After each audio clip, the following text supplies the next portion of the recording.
Just a visual description of myself. So I'm white, middle-aged, wear glasses, black trousers, blue shirt, and if you want about my funny accent, it's Austrian, not Australian, Austrian. Okay, so I'm going to talk about challenging stereotypes through media advocacy. So, very brief introduction to self-advocacy, because this is what we are doing here, self-advocacy. The big benefit is that it empowers you to tell your own personal stories from your own perspective, inspires others to do the same, and you also have a control of how you represent and how you disseminate it, how you share it with others. So there's a lot of control and agency there.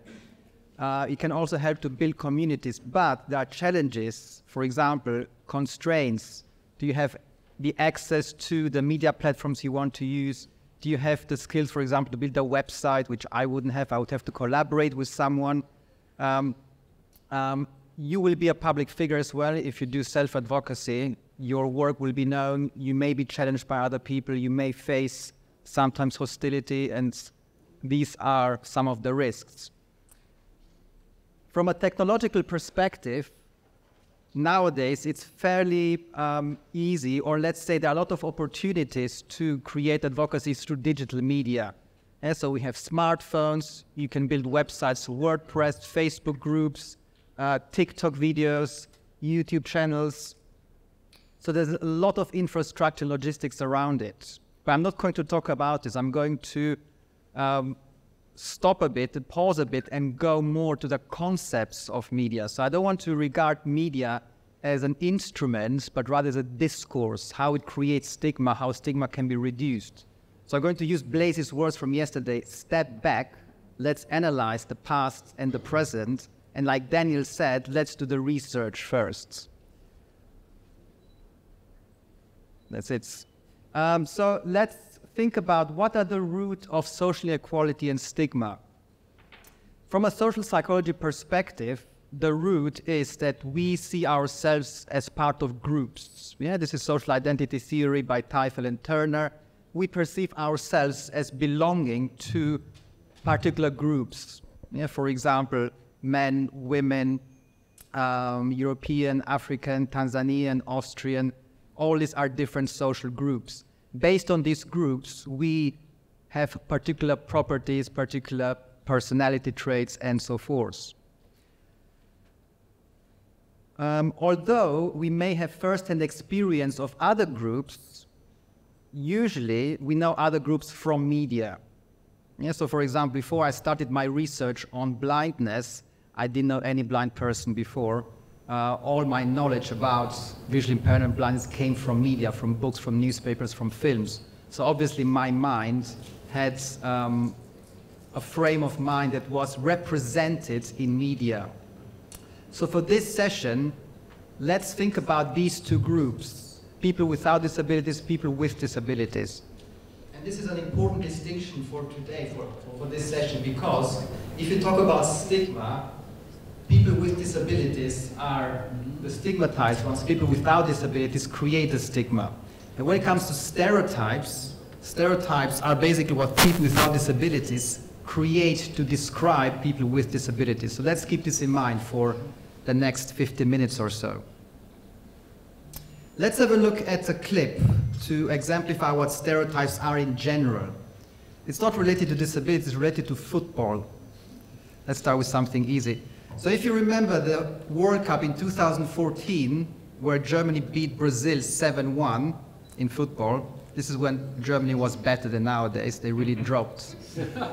But these were better times for them. Once the game finished, this clip went viral on social media, so I'm quickly going to play it. So, very short, let's have a look.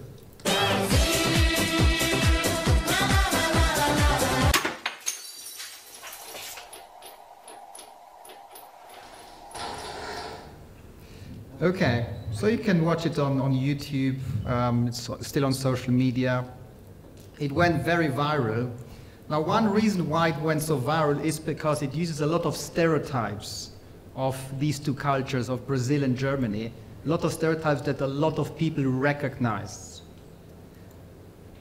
So if we think about stereotypes, one group creates stereotypes of another group, as I said before. So for example, in this case, we have the stereotypes of the Brazilians being all party animals, being joyful, but also being fragile and weak and losing, whilst the Germans are represented as being very simplistic, no music, no imagination, brutal, and winning. These kind of stereotypes are stereotypes that have existed for a long time. So for example, the brutality of the Germans has existed, this stereotype, since the Romans invaded Germany and they got a really bad defeat in the Teutoburg forest. Since then, the Teutoburger fury, the fury of the Germans, is well known as a stereotype. So what is a stereotype? A stereotype is a categorization plus personality traits. Yeah, so Germans are brutal, Brazilians are fun-loving, for example. It really simplifies what groups are supposed to be like and how we perceive groups, and it generalizes. So if you look at these two cultures, you don't think about individual Germans who are different, individual Brazilians who are different. It paints a very generalized picture of the whole culture. It homogenizes the culture. Individual characteristics are ignored. Also, another issue of stereotypes, they are very often intersectional. And I'm using here intersection in the tradition of Kimberly Crenshaw, where she talks about ethnicity and gender. In this case, we have culture and gender. You can see here that the Brazilian glass is purposefully made to look stereotypically more female, whilst the whilst the German one is stereotypically looks more male. So they play around with the intersection of gender and culture, deliberately to build stereotypes. So let's have a look. What are the consequences of stereotypes? Now, this was a study that was done by Fisk and al. In America, a cross-section of what the population thinks of other groups or groups within their own society. So this is called the stereotype content model. On the x-axis here, you have competence, so basically how people think that groups are competent, economically competent, socially competent, physically competent, psychologically competent, and so forth. It's about skills and ability. Up here, you have warmth. So what do we think about these groups? How much do we like them? We don't like them much, it's low warmth. We like them a lot, it's high warmth. And by asking a lot of Americans about all these groups, you can see here that the disability group came up here in this quadrant. Now, what does this mean? The disabled people in America are perceived as high in warmth, so likable, but low in competence, or incapable. Yeah, and this is a very grave stereotype that has profound implications how disabled people and all these groups are treated. So let's have a quick look at the bias map. Yeah, so based on the stereotype content model, Fisk and Cuddy developed this map of emotions and behaviors. Yeah, so based on the stereotypes of disability, if we have high warmth and low competence, it creates an emotion of pity. And that emotion of pity can have two behavioral outcomes. Either passive harm, like avoiding, ignoring, or active facilitation, helping or protecting. As we can see in the previous slides, the same quadrant is also taken by elderly people and children as well, actually, which means that stereotypes of disability are very often similar to how children are represented. And that's important to think about if we want to challenge stereotypes of disability. So, to simplify in terms of prejudice, the left's upper quadrant is a paternalistic prejudice. Yeah, so disabled people in American society and a lot of other societies are treated like children, paternalistic. This obviously has grave consequences also on the self-perception. Yeah, it lowers self-esteem, for instance. It also may lower social performance. If you constantly see these kind of representations, your social performance will be affected. Very often, these types of prejudices are implicit, so people are not aware of them. Yeah, so we call this implicit bias. Explicit bias is much less common with stereotypes. Yeah, so I'm sure you are using stereotypes even now. You are stereotyping me in terms of, I don't know, Austrian, for instance, or whatever. When I said Austria, I'm sure you thought about mountains and snow, or lederhosen, whatever. So we constantly stereotype. It's actually a mechanism of our brain we can't switch off. But stereotypes can also lead to stigma, as the stereotype content model shows, and that stigma can really have profound negative implications on the well-being of certain groups. Very briefly, I want to talk about 4 disability stereotypes. Now, there are different models of disability stereotypes, but this one I think is quite useful because it describes different character traits that non-disabled people impose onto disabled people. So the first one is the incapable stereotype. Yeah, the incapable stereotype is where disabled people are represented in media as being incapable of something. Yeah, so for example, in Notes on Blindness, a documentary about John Hull, a British academic and theologian, depicts his life of losing his eyesight, and the whole film is about this fear of him becoming incapable to love his family and to be loved by his family, incapability to work as an academic. So the whole film is beset by the incapability stereotype. The Undateables. The Undateables is TV series, documentary series that was commissioned by Channel 4, British broadcaster. And they actually had good intentions. They wanted to break the stereotype of the incapable or asexual disabled person. Yeah, it's very rare to see in media disabled people engaging in intimacy, in sex, talking about love and so forth, especially physical love. Now, they wanted to make a difference and break the stereotype of sexual incapability. However, it backfired because the way they represented the people makes them incapable of relationships. You can even see it from the title, The Undateables. Yeah, so it basically suggests that non-disabled people are dateable, but disabled people are undateable. So even the title is already problematic. So it's a good example how something that starts with a good intention can really backfire. So one stereotype may be suppressed, but another stereotype arises. And the show was very problematic and really criticized, especially by the disability community, because the characters are constantly depicted of not being able to find someone, being incapable of expressing their feelings and so forth. The second stereotype is the amoral stereotype. So this is where, especially in fiction films, we have characters as the antagonists, the bad guys, the bad people, and they are often disabled. If you think about, for example, the Batman franchise or most of James Bond films, the antagonists have some kind of disability. Kingsman, Dr. Strangelove. Yes, so this is the stereotype where it creates a difference between the hero who is supposed to have morals and is non-disabled, and the anti-hero, the antagonist, who is amoral. So it's the opposite, the binary opposite of the hero. Then we have the victim stereotypes. Now this happens many times in advocacy activism or factual documentaries, current affairs. So for example, this newspaper article, it says rising costs are a catastrophe for disabled people. And then we have a picture of a person in a wheelchair and another person helping her as if the person in a wheelchair is not able to go shopping. Yeah, so these kind of images victimize the disabled person, and that's another stereotype that maintains the stigma. It also relates to incapability, because victims are supposed to be incapable, they have no agency. And then the last one is the supercrip stereotype. This also happens quite a lot in advocacy, because it represents disabled people as being superhuman. Let me show you a brief clip from the 2016 Paralympics, the trailer, and how this superhuman stereotype works here.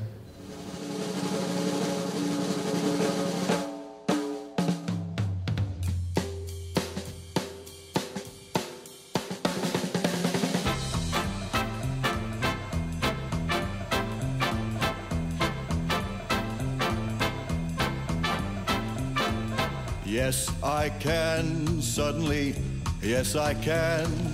Gee, I'm afraid to go on has turned into, yes, I can. Take a look, what do you see? 133 pounds of confidence, me. Got the feeling I can do anything, yes, I can. Okay, let's stop it here. So obviously for Paralympics, we would expect to see images of people excelling, being extraordinary athletes. That's fine. The problem is that it intercuts these people, these athletes, with non-athletes. So we have people doing everyday life things, like here, for instance, it makes this appear like they are doing something superhuman. And that was problematic with this clip because it evoked the supercrip stereotype. So basically, these kind of depictions of the supercrip is when there's an excessive praise or exaggeratedly positive depiction of everyday activities of disabled people, which reflects very low expectations of what disabled people can do from a non-disabled perspective, non-disabled person's perspective. Now, let's keep in mind, this is a positive stereotype. And this is an important distinction, that previous stereotypes were negative stereotypes. This is a positive stereotype. However, all stereotypes lead to a negative attitude and maintain the stigma. So this means that a lot of, for example, filmmakers, they think that to break stigma, break stereotypes, let's go away from negative depictions, let's do it positive. However, that's not the answer, or not the only answer, because the supercrip stereotype is a positive depiction, but it still maintains the stigma. So we have to be very careful with over-positivity, which Stella Young, a disability activist, calls inspiration porn. And she's saying, I don't want to be your inspiration, thank you very much.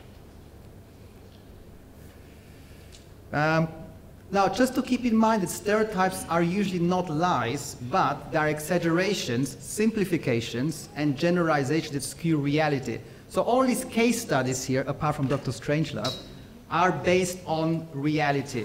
Yeah, these are real-life athletes. These people do have, some of them have problems dating. That woman may really struggle with disability benefits. So these are real-life stories. However, they're very simplified and they skew the reality. And there are no alternatives, or hardly any alternatives, to these four stereotypes. So let's have a look how to challenge stereotypes. Now, in terms of advocacy, one form of advocacy is to challenge stereotypes in order to reduce negative attitudes toward disability and developing cultures. Advocacy doesn't necessarily to be about policy change or immediate or explicit impact. It can be about raising awareness in people's brains, reconfiguring stereotypes. You may not see an impact straight away, but this is the route where it starts, the stereotypes. It will take time and will take a lot of people doing it incrementally, but stereotypes are really the roots of the stigma that need to be changed. So some of the essential steps for challenging stereotypes is first to identify your target audience. Who are the people who hold the stereotypes? Yeah, so for example, it could be general non-disabled people, or it can be non-disabled men. Yeah, for example, if you're a woman and the intersection between gender and disability is important, then your target audience needs to also take this into account. For example, non-disabled men may stereotype disabled women a bit differently than women towards women. So think about the intersection as well. Identify your target audience. And when I talk about audience, it doesn't have to be films, it can be a website. If you create a website, a blog, a vlog, any kind of representation of yourself through media, think about who will read it, who will watch it, who will consume it, and how it will affect and hopefully challenge the stereotypes. Then you identify the stereotypes. This is what we just did before with those stereotypes, but keep in mind that stereotypes can also be culturally specific. So whilst all the 4 stereotypes we saw earlier are quite general, there are more umbrella categories. So you may have stereotypes within those categories that are more specific to a particular culture or a particular community. Then you conceptualize how you can challenge the stereotypes, and we're going to look at it in a moment. So once you've conceptualized the stereotypes, the challenging of stereotypes, which we'll look at in a moment, you create the media, and then the last step is that you share or you spread that media with stereotype holders. Yeah? It makes absolutely no sense if you make something that you want to challenge stereotypes and people who hold the stereotypes don't watch it or don't consume it because it won't change anything in them. So this is who you want to reach when it comes to challenging stereotypes. You want to reach, in our case, non-disabled people, people who hold the stereotypes, as many as possible, spread it as widely as possible. So let's have a look at different ways to challenge stereotypes. So I'm going to show you 4 ways that use this kind of principle. So I know this looks very complicated, but bear with me for a moment. When we talk about challenging stereotypes and media representations, think about who is represented, i.e. the character, if you're doing self-advocacy, that will be you, and who watches it, the audience. And so in this case of challenging stereotypes, the audience are people without a disability, the represented character is person with a disability. Let's think about this duality. The black arrow between the two represents a distance. It's the distance between social group due to stigma and the distance between audience and character, because audiences don't meet characters in real life. So if someone reads your website, they don't interact with you in real life. So there's still a distance because of the medium. So the aim of challenging stereotypes is to mitigate this distance as much as possible. Yeah, to make this arrow as short as possible. And by doing that, you reduce stigma, you reduce stereotypes. So one really powerful way to do it is perspective taking. Yeah, so you represent the lived experiences with all its complexities and nuances of a disabled person. So as you can see here, this can create a bit of an overlap between the audience and the character, because they can see the perspective, they can understand the perspective, not 100% of course, but there is scope for empathic reactions, whether these reactions are embodied, emotional, sensory, whatever. Perspective taking is a really powerful one. For example, the Disability Visibility Project blog by Alice Wong is a really good one, where she blogs a lot about her everyday life, her everyday experiences, not just about disability, about other issues as well. Lucy Edwards, a blind influencer and YouTube vlogger, has this vlog where she talks about really mundane things about her everyday life. And she talks about makeup, about hair, about dress, about fashion, about taking a bus in Denmark. So it's really about her perspective. It's very much about lived experience. She actually became quite famous because she became the spokesperson of Pantene, the shampoo brand, and the YouTube channel helped her with this visibility, and she became a BBC presenter as well, based on this vlog. Now the next way to challenge stereotypes are surprising combinations. So, an audience who is non-disabled or without a disability watches a character who is a person with a disability, but at the same time that character is a person with a trait that is unrelated to the disability. Very brief example. Think about pilots. If we think about plane pilots, we usually think about men. We hardly ever think about women pilots. So if you encounter a female pilot, we have here 2 groups. We have pilot and female, and that's a surprising combination. It's unexpected. And by doing that, you can also reduce the distance, because it's harder to attach stereotypes to a surprising combination. It defies stereotypes. So for example, when it comes to disability, we have here Joanne Dion, Nigerian British model. She considers herself obese. She has albinism, and she became a real modern influencer. She also has teamed up with a doll-producing company that produced one of the first dolls with albinism, and she's very, very much focusing on the beauty of her body, defying stereotypes of obesity and disability at the same time. So we have here a surprising combination of obesity, person with albinism, and model. Yet in our stereotypical minds of non-disabled people, this combination is very surprising. And this can break stereotypes. The third way to break stereotypes, or to challenge them rather, is emphasizing a commonality between the non-disabled audience and the person in the media with disability. So by doing that, this commonality makes the audience, the non-disabled person who holds a stereotype, have the perception that we are part of the same kind of group, a wider group. For example, Africa with Adepitan is a BBC series, a travel series, where British Nigerian Adepitan, who is a wheelchair user, travels through African countries and explores different types of foods, different ecological developments, different economical developments, a wide range of different experiences. Now, the show was commissioned by the BBC to break stereotypes of how African cultures are represented in British media. And they deliberately chose someone who is Nigerian but at the same time is British in order to emphasize this commonality of the British non-disabled viewer and him. Yeah, so it creates a commonality of Britishness. And this Britishness is expressed all the time in the shows. He has a Cockney accent, yeah, London accent. He marvels at a lot of things and speaks from the perspective of a Brit and so forth. So for a British viewer, you have this commonality that really mitigates him being a wheelchair user.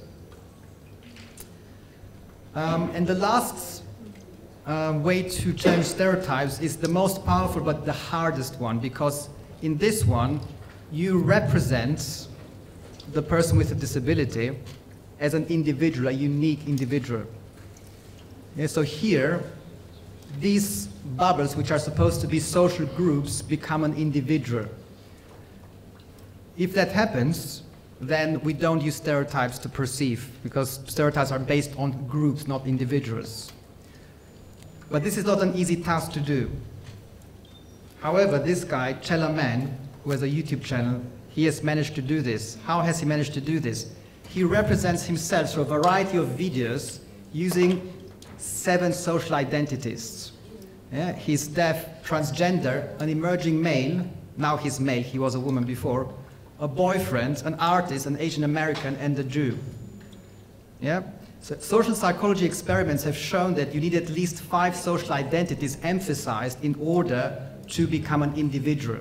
So if you make something like a vlog or a blog, something that you can write a lot about yourself, make sure that you emphasize multiple social identities, and by doing that, you individualize yourself and you can challenge stereotypes in the viewer.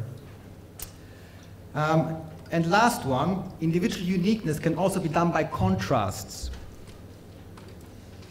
Yes, so you can either do a film or a blog or whatever about yourself, but you can also do it about you and other people with disabilities. So what does this mean? It means that the non-disabled audience watches or listens or reads a media with multiple people who are disabled, but they are very, very different to each other in other aspects. And what this does, it dehomogenizes the group of disabilities. So basically, it defies the generality and the simplification of the disabled group. Let me give an example. As We See It is an Amazon Prime series about 3 people with autism. So they have the same type of disability, however, they are so different in terms of ethnicity, in terms of body weight, in terms of the autism itself. They are so different that they end up being three unique characters within the broad umbrella of disability. And by doing that, it's very hard to attach stereotypes to them because they appear as individuals by contrast. And I think that's it from me. Thank you very much for listening.